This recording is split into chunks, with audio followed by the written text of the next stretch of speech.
What would you do if you found an abandoned bus stop in the middle of nowhere? Well, in today's video, we'll explore a terrifying story about a bus stop that will leave you questioning what you would do in such a situation. As the evening wore on, the cafe bustled with activity. People sipped their coffee, chatted with friends, or read quietly, enjoying the cozy atmosphere. Outside, the weather took a turn. Rain began to fall, the wind picked up, and the sky rumbled ominously. Suddenly, the door chimed, signaling someone's arrival. All eyes turned to the newcomer. It was a young man named Daniel, his shoulders slumped and his face pale. He explained that he'd been working a late shift and was heading home, but all the trains had stopped running and he couldn't get a taxi. An elderly gentleman at a corner table, having heard Daniel's tale, suggested a solution. "Why don't you wait for the last bus? The 666 night rider will pass right by this cafe around midnight. It might be your only option to get home so late." Though skeptical, Daniel decided to wait, accepting a warm smile and a free cup of tea from the cafe owner. When the clock struck 12, Daniel stepped out into the rain, scanning the empty street for any sign of a bus. As the minutes ticked by, his anxiety grew. Then, in the distance, he saw headlights approaching. Relief washed over him as the bus drew closer, revealing a sleek modern vehicle. However, as it drew alongside, he noticed an unsettling detail. The bus's number displayed not 666, but a random sequence of numbers. Daniel hesitated, unsure whether to board. He knew the local buses ran late, but this was uncharted territory. After a moment's contemplation, he decided to trust the old man's advice and stepped onto the bus. He wasn't the only passenger. A woman sat in the front, shrouded in a large coat. Her face was obscured by an umbrella, and she seemed lost in thought. As Daniel moved to sit behind her, he caught a glimpse of the driver. His face was etched with wrinkles, and his eyes, though kind, held a distant, haunted look. Despite the bus's modernity, the interior was strangely old-fashioned, with red leather seats and an old wooden bench. The interior smelled faintly of mildew, as if the upholstery had absorbed years of dampness. Daniel settled into a seat, pulling his hood tighter against the rain. The bus lurched forward, breaking the silence with a loud cough from the engine. It was clear that this night rider was not like any ordinary public transport. The journey began uneventfully, the bus gliding through the dark, rain-slicked streets. Street lights blurred into streaks of yellow as the bus picked up speed. About 20 minutes into the ride, Daniel noticed that the bus had left the city limits and was traveling along a desolate country road. Street signs indicated that they were miles away from the city center.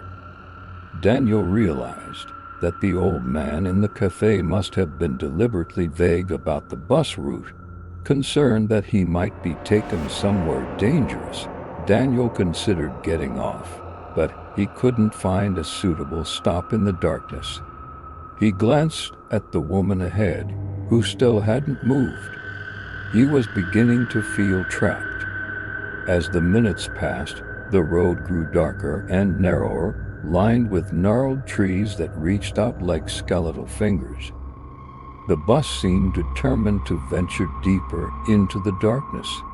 Suddenly, the headlights flickered, casting grotesque shadows on the road. In the distance, Daniel spotted a dilapidated bus stop illuminated only by a flickering lantern hanging from a tree branch. The bus pulled up beside it, and the driver announced stop after stop. Daniel and the woman exchanged uneasy glances. This stop wasn't on any map, and the deserted road offered no alternative. Daniel reluctantly decided to stay. Stepping off the bus, Daniel shivered in the cold night air. The woman followed closely behind, removing her hood to reveal a gaunt, pale face with hollow cheeks and deep-set eyes. Her gaze was vacant, as if she weren't fully present. Before Daniel could inquire about the location, the driver interrupted. "You're at the crossroads, son. From here, you can either walk toward the old mill or the abandoned church. Your choice." His voice was gruff and devoid of emotion. Daniel turned to the woman, hoping she might offer some clarity. But she only stared straight ahead, muttering under her breath. To himself, Daniel decided to walk toward the old mill, hoping to find a friendly face or maybe a phone to call for help. The road was barely visible, obscured by tall grass and fallen leaves. The dense trees on either side made it feel like he was walking through a dark tunnel.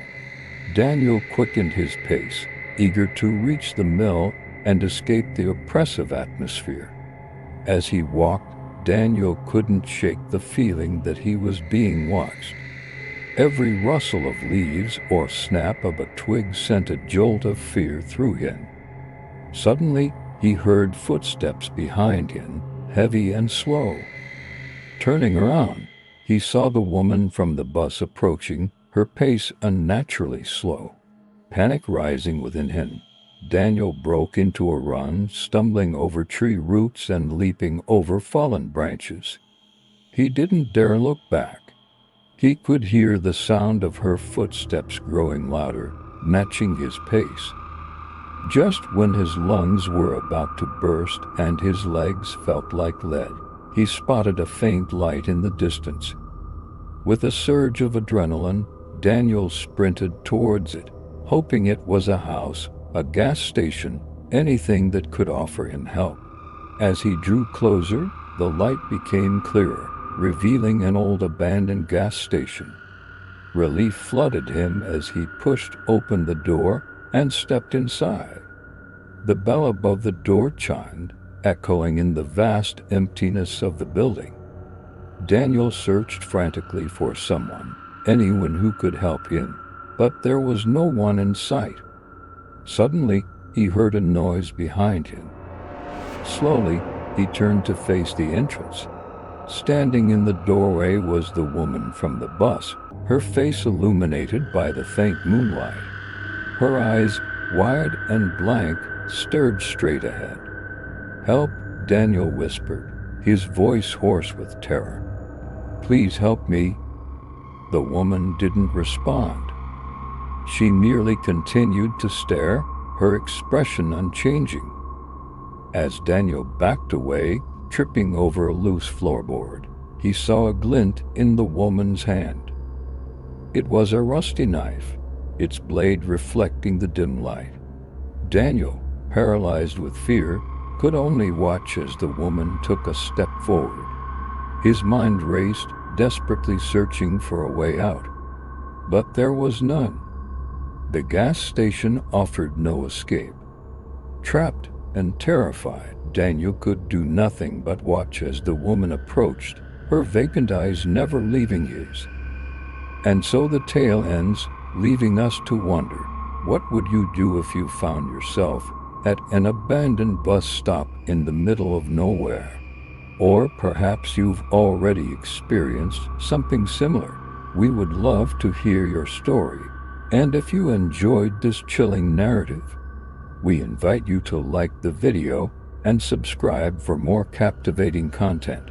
Thank you for watching. Until next time, stay safe